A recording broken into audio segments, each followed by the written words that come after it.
What is up, guys? Welcome back to the channel. I just want to give a huge thanks to all the new subscribers. There's probably 40 to 50 new subscribers since the last time I made a video. Before we get into anything today, which I'll show you what we're going to do here in a second. When the last video ended off, you guys saw how we were having problems with the overdrive and the Fummins, or not the overdrive, but the torque converter lockup. It was basic, and sorry about the dogs. I just locked them up in their laundry room area, and they just get mad. And there's the truck. But basically, the torque converter was locked. It was just completely locked, and you could put it in first gear and the converter just locked. The truck would just take off and try to go. Well, the truck had an issue when the torque converter would come unlocked previously. It would kind of jerk, like it would go to unlock and then it would get stuck. Well, I found out what it was. I ended up pulling the valve body out. I did a couple different things at first. At first, I tried changing the overdrive solenoid, torque converter lockup solenoid, this solenoid here, and this is a complete valve body here. And this is part of the one, this is another complete valve body, just all taken apart. But yeah, so this is the issue. If you guys ever have that happen, I'd almost put money on it that if it's not an electronic issue, it's this right here. This little piston right here in this valve body is not really in the best shape. So this is torque converter lockup piston, and if you push your finger on it, like whenever I took it out, it was stuck in there. I had to like beat it, tap on it with a hammer and really play with it to get it out. But now I got it freed up, and I could have probably put it back together and been fine for a while longer, but I ended up taking the bottom plate off of another valve body and put it in the truck. But yeah, so this is the plate that you see on the very bottom. Like if you take your transmission pan off, it's going to be right here. This is this plate. So yeah, hopefully that helps someone out one day if they ever have that issue. It was just stuck in there. So the valve, I do still have the BD, like from this part up in the truck is a BD valve body, and I switch this bottom plate up. I really don't care for the way it shifts, but until we take the motor out of the truck, and we'll get into that later on, that's just gonna have to do for now. If any of you guys need any of this stuff, just hit me up on eBay or Instagram. Hit me up on eBay. Hit me up on eBay, and hit me up on Instagram, and I can give you my eBay info, or however you want to do it. But there's a bunch of Cummins stuff here for sale, door panels and stuff. Cat eating some food. But today we're going to be working on this Mustang over here.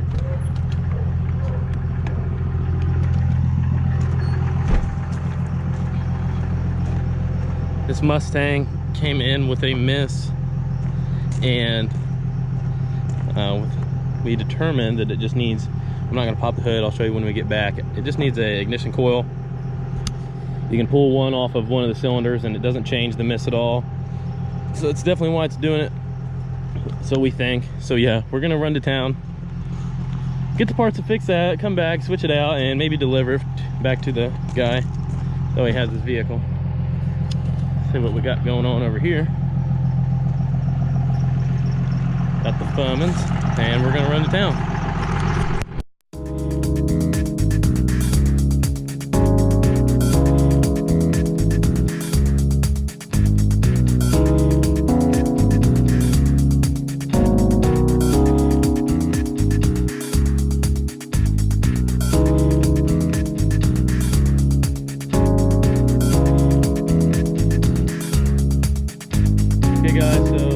The coil pack that I believe is bad. It's just, some vehicles have individual coil packs. This one just has one. If you take this plug off, it sounds absolutely no different than when it's running. I'll go ahead and start up, show you guys what it sounds like so you can hear it. Reach in here, see if we can reach it.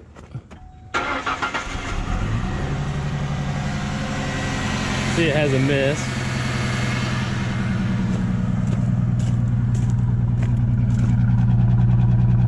That's no good. So we got our new one right here, Master Pro. We're gonna switch this out. Mason's truck is right here with the batteries dead. A couple things we did do on this truck. We put a TorqueTech overflow valve on it, and we did turn the timing up to about 26 degrees now. And now with the timing so high, the truck literally cannot even come up on the converter at all. It feels like it did pick up quite a bit of power, But yeah, it just will not come up on the converter at all. So we're working on getting a new converter for it. There is a race obviously at the end of this month down in Tennessee, Rocky Top, something, I don't really know. Can't remember what it's called, but it's the 27th. So hopefully we can get a converter for the truck before then, so we can get it down there and at least try to run ET with it. The truck, I'll be honest with you guys, is just not as fast as it was with the VP. It's just, I don't know, it's probably like 100 horsepower down from what it was. And probably need to get that pump sent off and get it gone through and flowed right, and maybe that'll make a difference, but we just keep tweaking with it. We got a couple more tweaks. Got the fuel pressure turned up to like 45, 50 pounds, bumped the timing up, and now we just can't come up on the charger. Just really one thing after another with it, but we're just trying to figure it out. But yeah, so now I'm gonna go ahead and switch this out. Looks like it's 7mm. It looks smaller than an 8. 7mm. Unplug this thing right here. This little connector. Probably go ahead and do that. Yeah, so we'll unplug that, take those bolts out, and then switch this thing out. All right, guys, I definitely took care of the mist. We don't know if it fixed the car. They were claiming it wouldn't drive at all, but the mist is gone for the most part. So we're gonna hop in this thing and take it for a drive, make sure everything's good. Well, it appears I did fix the old V6 Mustang, and no check engine lights or anything like that. So we are on the way back to the house, and we will tell them they can come pick her up after we do a couple burnouts and get the tires nice and even. Old Corey just had his wisdom teeth pulled out, so now he's having to eat some chunky soup. Got this thing on the charger for a minute now. Let's see if this thing will fire up. Oh, it's about 450 degrees in here probably. Give her a little gas. Come on, baby.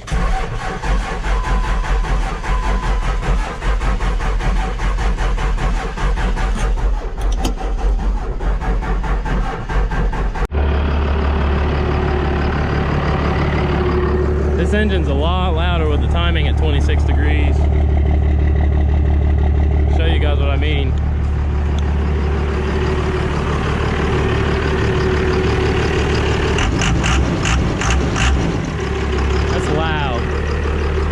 I'll let it warm up for a second, and I'll try to get to come up on the charger, and I'll show you guys what we're talking about, why we got to change the converter.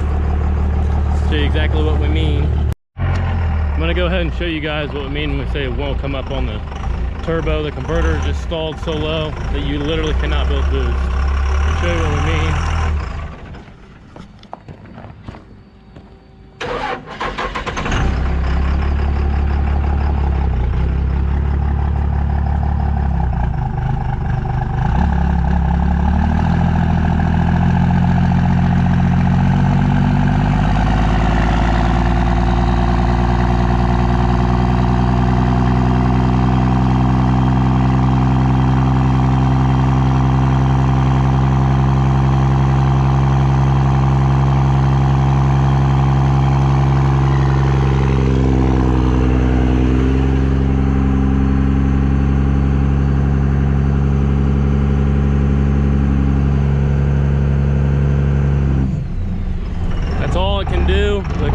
So tight that the RPMs cannot get up any higher, and it can't spool the charger. It gets the trans hot.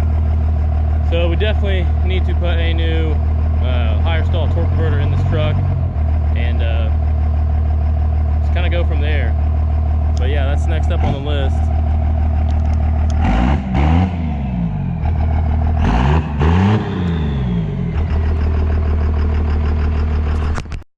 All right, guys. Since we don't really have much else to do today, we are going and tearing this 12-valve engine the rest of the way down. Mason's going to keep the block and probably build a motor out of it, but we don't need this piston, so we're going to just get this thing all the way tore down. Looks like that piston's in good shape, maybe, and a little scoring on it. So whatever parts we can get off of the engine to sell, we're going to post on eBay and sell, and then just kind of get the block put to the side and ready to be cleaned up or whatever we end up doing with it. This is the rod that started to spin. Almost spun all the way around. It looked like it's stuck right there. But yeah, we'll go ahead and get all these pistons popped out make sure the block's in good usable shape, and then sell whatever parts we can on eBay. All right guys, we got all the pistons out of the block. We're going to be able to sell all these pistons. We're going to use all these rods for whenever we rebuild it, except for this one. This one did take a little bit of damage. It's number 6, and a lot of the other rod bearings are starting to spin. If I had to guess, I would say that they probably didn't have any oil in it.